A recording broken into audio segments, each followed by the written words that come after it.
నమస్తే, welcome to hit TV. ఈ రోజు మనతో పాటు ప్రముఖ ఆధ్యాత్మికవేత్త అలాగే ఆస్ట్రాలజర్ శ్యామ్ ప్రసాద్ గురువు గారు ఉన్నారు. వారితో మాట్లాడి మరిన్ని విషయాలు తెలుసుకునే ప్రయత్నం చేద్దాం. నమస్తే గురుగారు. నమస్తే అమ్మా, శ్రీమాత్రే నమః. గురుగారు, చాలా మంది వాళ్ళ ఇంట్లలో రకరకాల మొక్కలు పెంచుతూ ఉంటారు కదా. అవును. సో చాలా మందికి ఏ మొక్క పెంచితే మంచిది, ఏ మొక్క పెంచకపోతే మంచిది అనేది సరైన అవగాహన ఉండదు. అవును. అసలు ఇంట్లో ఏ మొక్క పెంచితే మంచిది అంటారు? సాధారణంగా ఇళ్లలో మొక్కలు పెంచుకునేటప్పుడు అవి మహావృక్షాలు లాంటివి కాకుండా చిన్నగా పెరిగే ఉండాలన్నమాట. అంటే ఏదో పెద్ద పెద్ద మామిడి చెట్లు అలాంటి కొబ్బరి చెట్లు లాంటివి ఇంట్లో పెరగడం వల్ల ఏంటంటే అవి నెమ్మదిగా ఎత్తు పెరగడం వల్ల ఏంటి అది కొంత ఇబ్బందులు అయితే ఉంటుంటాయి. ఓకే. అయితే ఏంటంటే కొద్దిగా అంటే ఇది కూడా ఏంటంటే ఇప్పుడు మామిడి చెట్టు వేసాం, ఏదో మామిడి చెట్టు ఎక్కగా కాసింది, ఆ రాళ్ళతో కొట్టడం, పక్కోడు తోకడం ఇవన్నీ చేస్తుంటాడు. సో దానివల్ల ఏంటంటే పెద్దగా వృక్షాలు లాంటివి అయితే వద్దు. దాని తర్వాత ఏంటంటే ముళ్ళు ఉంటాయి ఏదైతే చెట్లకి. ఇప్పుడు నిమ్మ చెట్టు ఉంది, దానికి ముళ్ళు ఉంటాయి. దాని మనం ఇంట్లో పిల్లలు ఆ ముళ్ళు గుచ్చుకోవడం వల్ల ఇబ్బంది పడతాడు. ముళ్ళుతో ఉన్నవి ఇంట్లో పెంచుకోకూడదు. అలాగే పాలు కారే వృక్షాలు ఉంటాయి, అంటే బొప్పాయి అని ఒకటి ఉంటుంది. అది ఆ బొప్పాయి కాయ ఈ స్త్రీలు తినడం వలన వాళ్ళకి ప్రెగ్నెన్సీ వచ్చిన తర్వాత తింటే ప్రెగ్నెన్సీ పోవడం జరుగుతూ ఉంటుంది. అందువల్ల ఏంటంటే పూర్వం అంతా అదే కదా, అందుకని పాలు కారేది అంటే బొప్పాయి, అది కూడా ఇంట్లో ఉండకూడదు. సో ఈ విధంగా పెద్ద పెద్ద వృక్షాలు ముళ్ళతో ఉన్నవి పాలు కారే ఉండకూడదు. దాని తర్వాత ఏంటంటే మన పూజకి ఏవైతే మనం ఉపయోగిస్తామో పువ్వులు ఎక్కువగా ఎరుపు రంగు పూలు ఇచ్చే మందారం కానీ నందివర్ధనం కానీ పెంచుకోవడం వల్ల ఈ భగవంతుడు కూడా ఈ ఎరుపు రంగు పూలతో పూజించడం వల్ల వేగ ఫలితం వస్తుంది. అమ్మవారికి ఇష్టమైనవి, సుబ్రహ్మణ్య స్వామికి ఇష్టమైనవి. అలాగే ఏంటంటే ఎరుపు రంగు పూల చెట్టు అంటే గులాబీ మళ్ళీ పక్కన పెడతాం.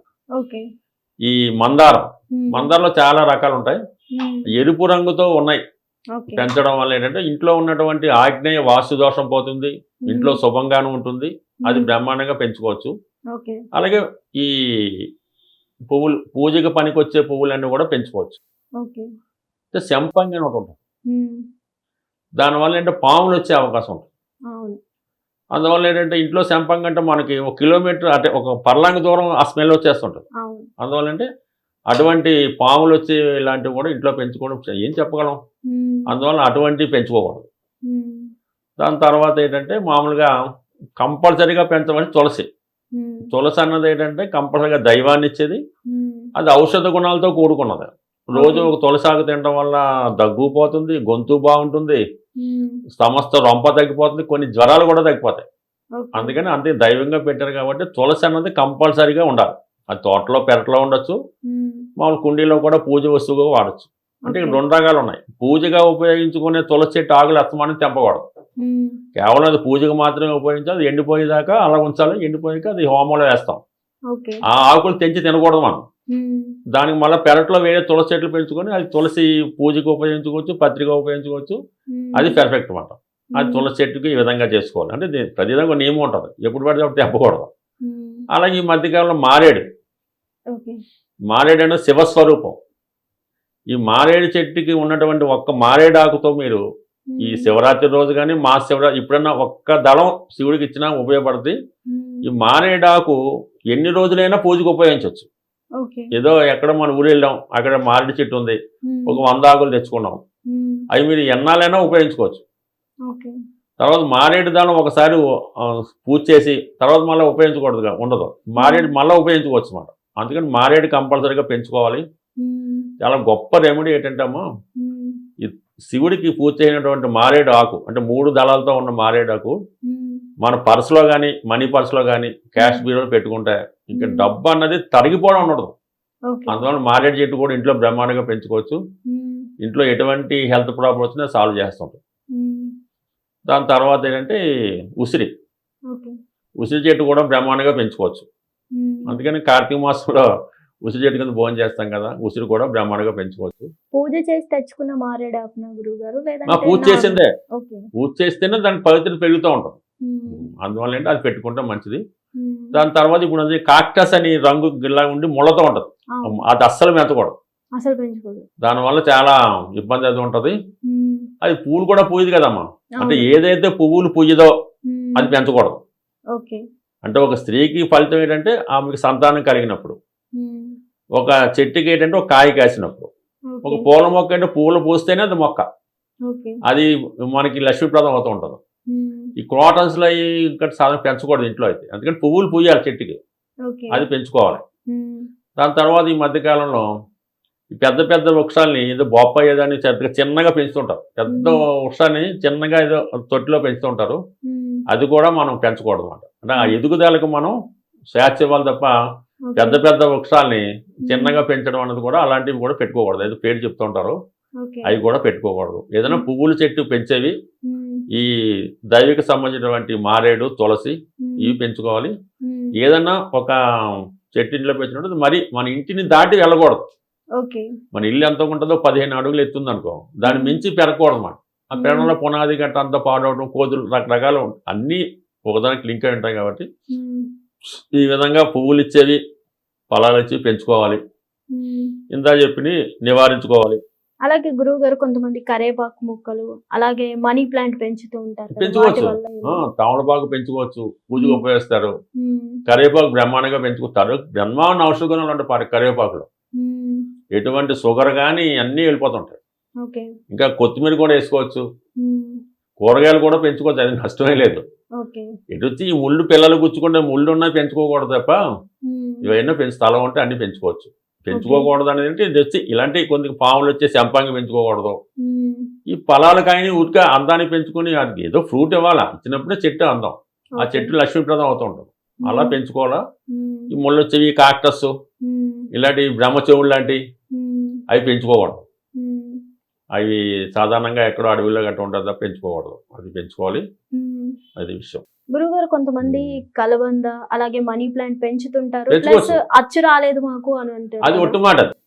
అది ఎందుకు మనకి చేతకాక వాటి తప్ప అదేం ఉండదు, అలాగే ఉండదు. ఈ మనీ ప్లాంట్ అనేది పెంచుకోవచ్చు, మనీ ప్లాంట్ పెంచుకోవచ్చు. దాని తర్వాత తమలపాకు చెట్టు పెంచుకోవచ్చు.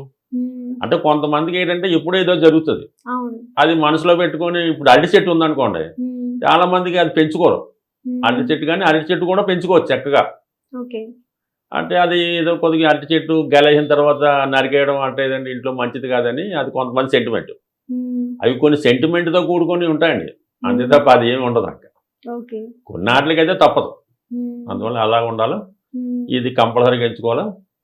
అది పువ్వులు మాత్రం ఇది. అలాగే ఏంటంటే పసుపు రంగు పువ్వులు పోస్తాయి కొన్ని, అవి చాలా మంచి ధనాన్ని ఆకర్షిస్తుంటాయి. మన ఇంట్లో కూడా ఫ్లవర్ వేజ్లో ఈ అంటే ప్లాస్టిక్ అయినా పర్లేదు, ఆ ఎల్లో కలర్స్ పెట్టుకుంటే మాత్రం ఆ మనీ ఆకర్షిస్తుంటుంది, చాలా బాగా పనిచేస్తుంది. ఎరుపు రంగు పూలతో పూజ చేయడం అమ్మవారు కరుణిస్తూ ఉంటారు. ఇంకా గులాబీ కూడా పెంచుకోవచ్చు, దాని ముళ్ళు లేకుండా వచ్చాయి కానీ మరీ అంతగా అది కూడా గులాబీ కూడా జాగ్రత్తగా పెంచుకొని పెట్టుకుంటే సరిపోతుంది. కొంతమంది మనీ ప్లాంట్ రూపంలో కానీ చిన్న చిన్న మొక్కలు ఇంట్లో ఉంచి దాంట్లో వాటర్ పోసి తాబేలు పెడుతూ ఉంటారు కదా, వాటి వల్ల నిజంగా నిజమైన తాబేలు పెంచుకోకూడదు. ఇంకా నిజమైంది కాదు, పెట్టుకోవచ్చు, చిన్న వేసుకుంటూ ఉంటారు కదా వాటర్ లో. ఇప్పుడు మామూలుగా ఎక్వేరియం కూడా అందులో చేపలు గట్ట ఇంట్లో పెంచకూడదు. వాటి వల్ల నిజంగా డబ్బు ఆకర్షించవచ్చు. ఏం ఉండదండి, ఉత్తి వ్యాపారం. అంటే తాబేలు అనేది బొమ్మ పెట్టుకోవచ్చు, అదే చైనా వాస్తు ప్రకారం పెట్టుకోవచ్చు. అందుకే నిజం తాబేలు తెచ్చి పెంచుకోకూడదు. ఏ జీవిని కూడా మనం బంధించకూడదు. తొట్లో కూడా చేపలు కూడా ఇంట్లో పెంచుకోకూడదు. అలాగే కొంతమంది తాబేలు ఇబ్బంది పెడతారు, అది కూడా పెంచుకోకూడదు. ఆ స్వేచ్ఛ బంధించినటువంటి ఇబ్బంది ఉంటుంది అది, అందువల్ల అలాంటివి ఎప్పుడు చేయకూడదు. కేవలం ఈ ప్లాస్టిక్కే పెట్టుకోవాలి, ఆర్టిఫిషియల్గా పెట్టుకోవాలి తప్ప పెట్టుకోకూడదు. మళ్ళీ ఇది ఈ స్విమ్మింగ్ పూల్ లాంటి ఇది ఉంటుంది కదా, మామూలుగా స్విమ్మింగ్ పూల్ కదా, ఫౌంటైన్స్, వాటర్ ఫౌంటైన్, అది కావాలంటే మనం ఇంట్లో తయారు చేసుకోవచ్చు. ఇంట్లో కూడా బొమ్మలే పెట్టుకోవచ్చు, ఆ ఎగిరి పడుతూ ఉంటాయి వాటరు, పెంచుకోవచ్చు. అంటే కొన్ని మనీ ఆకర్షించి ఉంటాయి, కొన్ని డాల్ఫిన్ బొమ్మలని ఇవి పెట్టుకోవచ్చు, పర్లేదు. ఏదన్నా కొద్ది అడవి జంతువులు, ఈ పాములు, సింహాలు దెబ్బతాడుకున్నట్టు అటువంటి ఫోటోలే పెట్టుకోకూడదు. కొన్ని ఇలాగా ఏదో పావురాలని అవి కూడా పెట్టుకోకూడదు. ఇట్లాంటివి కొన్ని నెమలు కూడా పెట్టుకోండి, నెమలి పాము పూర్వకాలంలో పెట్టుకునేవాడు, ఇప్పుడు అలాంటివి పెట్టుకోకూడదు. అడవి జంతువులు, క్రూర జంతువులు అంటే నెమ్మదిగా మనిషికి అటువంటి ఆవేశానికి లోన్ చేస్తుంటాం మనం, అందువల్ల అవన్నీ నిషేధించారు. ఈ విధంగా ఈ చెట్లు ఇవన్నీ పెంచుకోవచ్చు, కానీ అదే హాని కలిగించే పెంచుకోకూడదు, అది విషయం. ధన్యవాదాలు జై గురువు గారు. సాయిరాం. చాలా చక్కగా వివరించారు. హిట్ టీవీ యాప్ ఇందులో short news, live news, entertainment shows, movies, digital magazines తో పాటు మీ జిల్లా వార్తలను కూడా ఫ్రీగా చూడొచ్చు. ఇంకెందుకు ఆలస్యం, వెంటనే హిట్ టీవీ యాప్ ని డౌన్లోడ్ చేసుకుని ఫ్రీగా ఎంటర్టైన్మెంట్ పొందండి. Hit TV app. Hit TV app. Please download Hit TV app. Hit TV యాప్ని ఫ్రీగా డౌన్లోడ్ చేసుకొని ఎంజాయ్ చేయండి. మీకు నచ్చిన ఎంటర్టైన్మెంట్ కోసం హిట్ టీవీ యాప్ ని ఫ్రీగా డౌన్లోడ్ చేసుకుని ఎంజాయ్ చేయండి. హిట్ టీవీ యాప్ని డౌన్లోడ్ చేసుకుని ఆస్వాదించండి, ఆశీర్వదించండి. ఇంతమంది సెలబ్రిటీలు హిట్ టీవీ యాప్ ని డౌన్లోడ్ చేసుకోండి అని చెప్తున్నారంటే ఎంత మంచి యాప్ ఆలోచించండి. అమెరికా అమెరికా అమెరికా అమెరికాలో చదవాలనుకునే వాళ్ళకి విశ్వసనీయమైన పేరు మన శౌర్య consultancy. UK Law 1 Year Masters. UK Law 1 Year Masters. 2 years work permit up to 5 years visa. Contact Saurya Consultancy. Contact 89851 89851.